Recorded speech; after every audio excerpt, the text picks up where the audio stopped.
we have an election coming up. I don't trust the 2020 election results. I don't think they're real. I think there's a lot of stuff that makes no sense to me. It's very similar to me to the JFK elections. Where he obviously had a lot of people behind the scenes. Again, if you read Final Judgment, he had the mob, Meyer Lansky's crime syndicate, and the Israeli lobby working behind him. And then he ended up burning all of them as soon as he got elected, which is a big reason why he found himself where he was.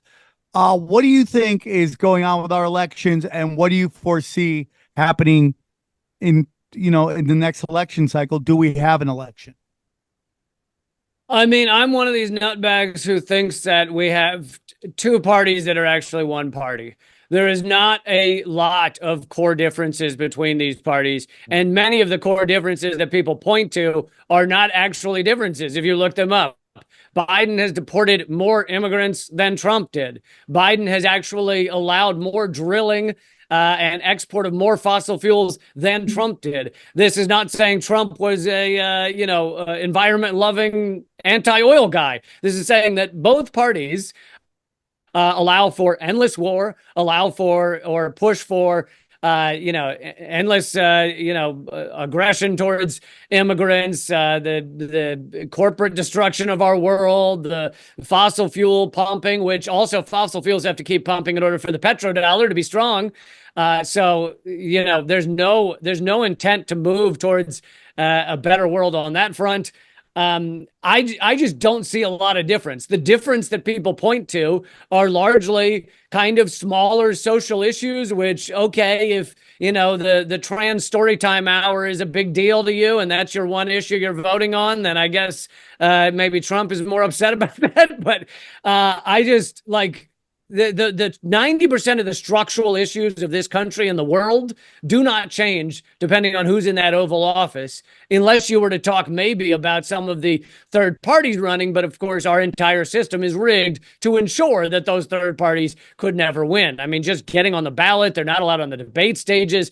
Jill Stein, I did an event with where I did some comedy on a Jill Stein event in 2012, the day after she tried to attend the Mitt Romney debate, and or McCain or whoever it was, and they arrested her for just trying to be at that debate. She was on 85% of the ballots across the country. They locked her to a chair in a police basement for 8 hours while the debate went on, because that's... Oh my God, that's crazy. Dude, and you can still look up Guardian articles. It happened. It's not Mandela effect. And yet no one knows that, like, if a third party gets anywhere near having any influence, they arrest them. The Democratic Party threatened to make RFK Jr. pay for the entire primary, which would have cost him millions of dollars. It's crazy. Well, and the only you can try to do like an insurgent candidacy inside one of the parties. Ron Paul did it, and I firsthand watched them change the rules of the party to make sure that his supporters were disenfranchised, literally, and removed from the organization. That happened the first time around in 2008, and then when he ran again in 2012, they said, okay, well, we're going to become integral to the party apparatus. And then they just ignored all their own rules at that point. They'll do anything to avoid that. Even the appearance that kind of thing can work is threatening to them, and they'll do anything to avoid it. It's no chance. Ron Paul was to the Republican Party what Bernie Sanders was to the Democratic Party.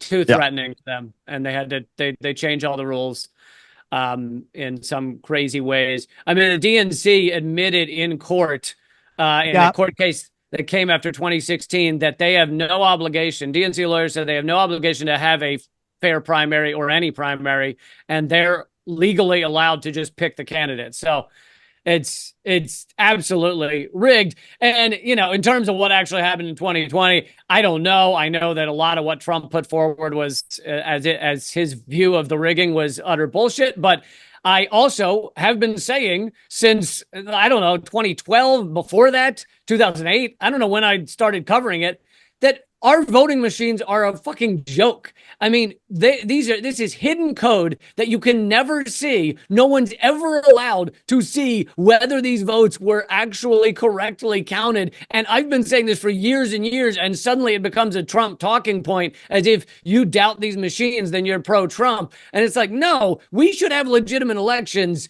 Like, these machines are laughable.